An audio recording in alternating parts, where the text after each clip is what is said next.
Now, as I said in the last video, we can't cover custom data sets without some data. So let's get some data and just remind ourselves what we're going to build, and that is Food Vision Mini.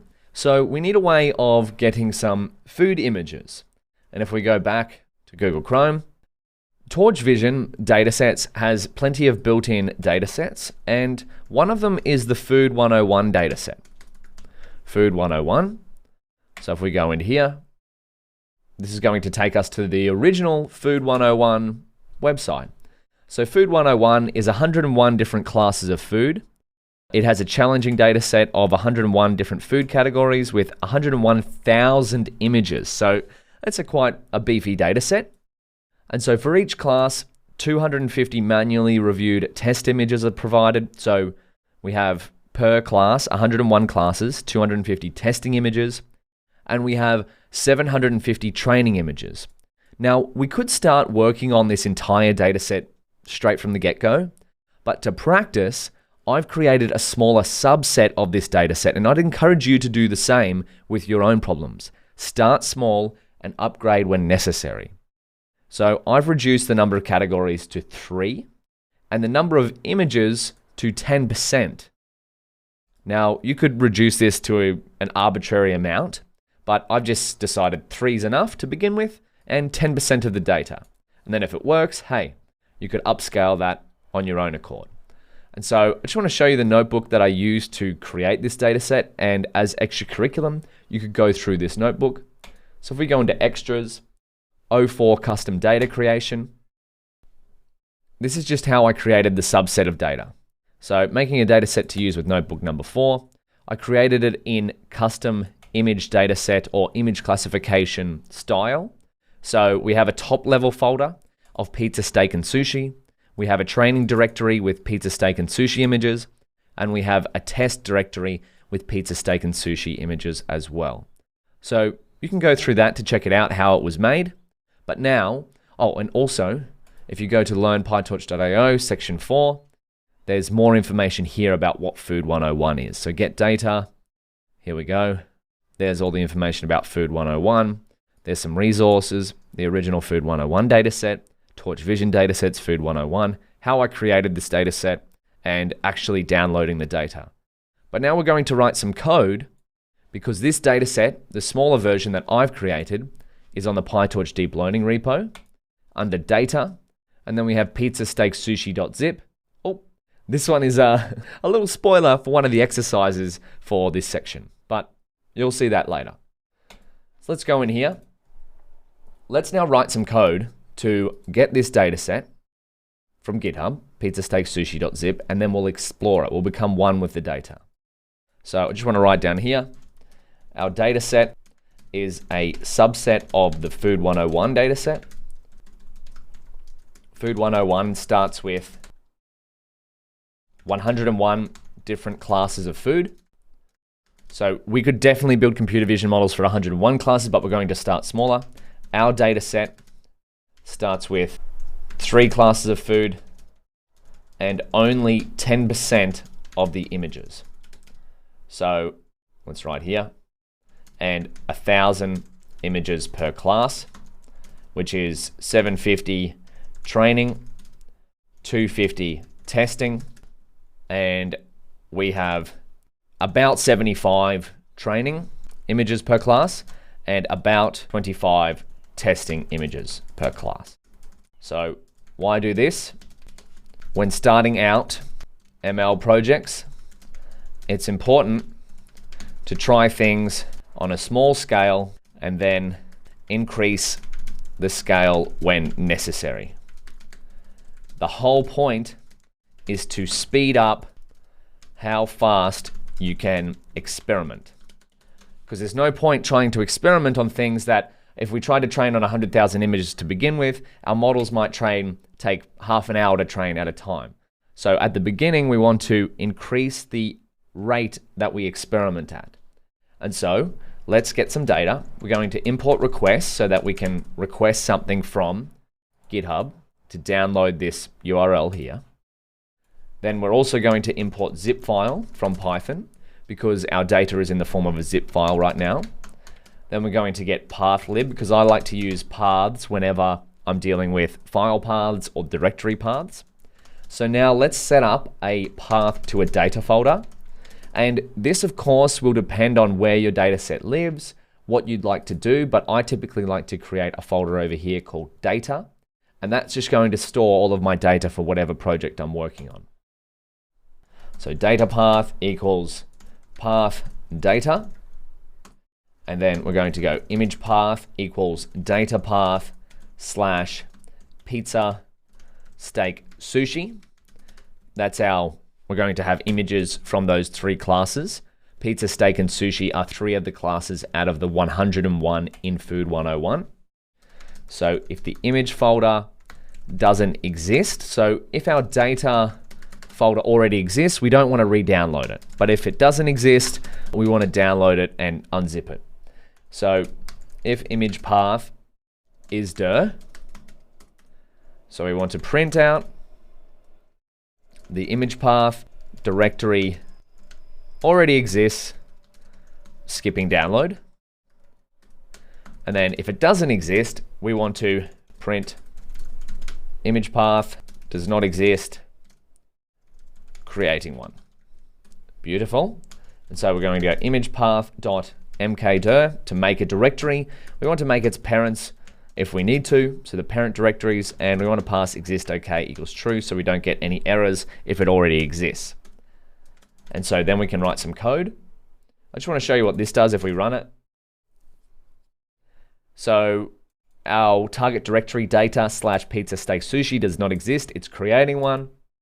So then we have now data and inside pizza steak sushi. Wonderful. But we're going to fill this up with some images so that we have some data to work with. And then the whole premise of this entire section will be loading this data of just images into PyTorch so that we can build a computer vision model on it. But I just want to stress that this step will be very similar no matter what data you're working with. You'll have some folder over here, or maybe it'll live on the cloud somewhere. Who knows, wherever your data is, but you'll want to write code to load it from here into PyTorch. So let's download pizza, steak, and sushi data. So I'm going to use with, I'll just X over here so we have more screen space. With open, I'm going to open the data path slash the file name that I'm trying to open, which will be pizzasteaksushi.zip. And I'm going to write binary as F. So this is essentially saying I'm doing this in advance because I know I'm going to download this folder here. So I know the file name of it, pizzasteaksushi.zip. I'm going to download that into Google Colab and I want to open it up. So request equals request.get. And so when I want to get this file, I can click here. And then if I click download, it's going to, what do you think it's going to do? Well, let's see. If I wanted to download it locally, I could do that. And then I could come over here and then I could click upload if I wanted to. So upload to session storage, I could upload it from that, but I prefer to write code so that I could just run this cell over again and have the file, instead of being downloaded to my local computer, it just goes straight into Google Colab. So to do that, we need the URL from here. And I'm just going to put that in there. It needs to be as a string. Excuse me. I'm getting trigger happy on the shift and enter. Wonderful. So now I've got a request to get the content that's in here. And GitHub can't really show this because this is a zip file of images. Spoiler alert. Now let's keep going. We're going to print out that we're downloading pizza, steak, and sushi data. ... And then I'm going to write to file the request.content. So the content of the request that I just made to GitHub. So that's request is here, using the Python request library to get the information here from GitHub. This URL could be wherever your file is being stored. And then I'm going to write the content of that request to my target file, which is this here. So if I just copy this, I'm going to write the data to here, data path slash pizza steak sushi zip. And then because it's a zip file, I want to unzip it. So unzip pizza steak sushi data. Let's go with zip file. So we imported zip file up there, which is a Python library to help us deal with zip files. I'm going to use zipfile.zip file. I'm going to pass it in the data path. So just the path that we did below. Data path / pizza steak sushi .zip. And this time, instead of giving it write permissions, so that's what WB stands for. It stands for write binary. I'm going to give it read permissions. So I want to read this target file instead of writing it. And I'm going to go as zipref. We could call this anything really, but zipref is kind of, you'll see this a lot in different Python examples. So we're going to print out again. So unzipping pizza, steak, and sushi data. Then we're going to go zip_ref dot extract all, and we're going to go image path. So what this means is it's taking the zip ref here and it's extracting all of the information that's within that zip ref, so within this zip file, to the image path, which is what we created up here. So if we have a look at image path, let's see that. Image path. Wonderful. So that's where all of the contents of that zip file are going to go into this file. So let's see it in action. You ready? Hopefully it works. 3, 2, 1, run. File is not a zip file. Oh no, what did we get wrong? So did I type this wrong? .zip data path. Oh, we got the zip file here. Pizza steak sushi .zip read data path. Okay, I found the error. So this is another thing that you'll have to keep in mind, and I believe we've covered this before, but I like to keep the errors in these videos so that you can see where I get things wrong, because you never write code right the first time. So we have this link in GitHub.